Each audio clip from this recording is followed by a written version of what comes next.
হরে কৃষ্ণ কৃষ্ণ কৃষ্ণ হরে হরে, হরে রাম রাম রাম হরে হরে। মনকে শান্ত করতে চান? তাহলে একটিবার শুনুন।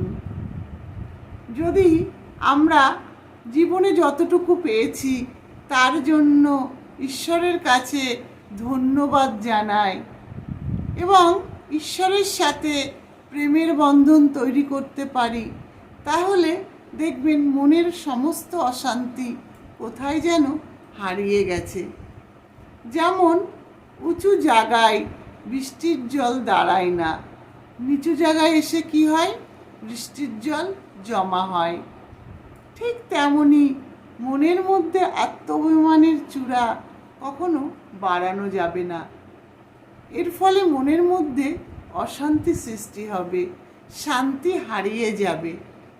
আরেকটি কথা জানেন তো, সাংসারিক ভোগবাসনা কখনোই আমাদেরকে সুখী জীবন দিতে পারে না, সন্তুষ্টি দিতে পারে না। তাই ভোগ বাসনা মনের মধ্যে যত কমানো যাবে ততই মন শান্তি পাবে। ভগবান শ্রীকৃষ্ণ কি বলেছে জানেন? ভগবান শ্রীকৃষ্ণ বলেছেন, ভক্তিতেই আছে মুক্তি, আর যদি করো কৃষ্ণ ভক্তি তাহলে তুমি হবে পাপ থেকে মুক্তি। তাই বলবো যে আমরা জীবনে যতটুকু পেয়েছি সেটাকে নিয়ে সন্তুষ্ট থাকার চেষ্টা করতে হবে। ভগবানকে বলতে হবে, ধন্যবাদ দিতে হবে।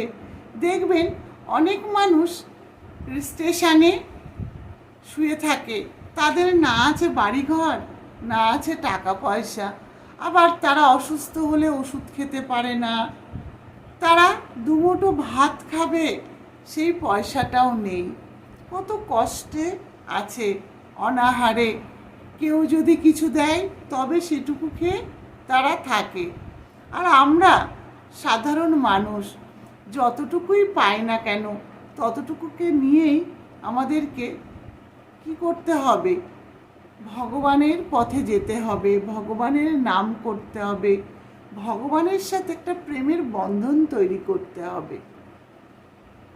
আর যার টাকা পয়সা আছে তাকে দেখে যদি আমরা হিংসা করি, আমরা যদি ভাবি যে তার মতো আমার কেন হলো না, এটা ভাবতে গেলে কিন্তু কখনোই তার মতো সমান আমাদের হবে না।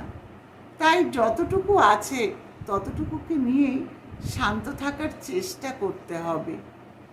আর নিজেকে সৎ পথে থেকে, সৎভাবে থেকে জীবনযাপন করতে হবে। কারণ ভালো কিছু পাই বা না পাই সবই আমাদের কর্মফল। কর্ম যদি সঠিক করি ফল অবশ্যই পাব।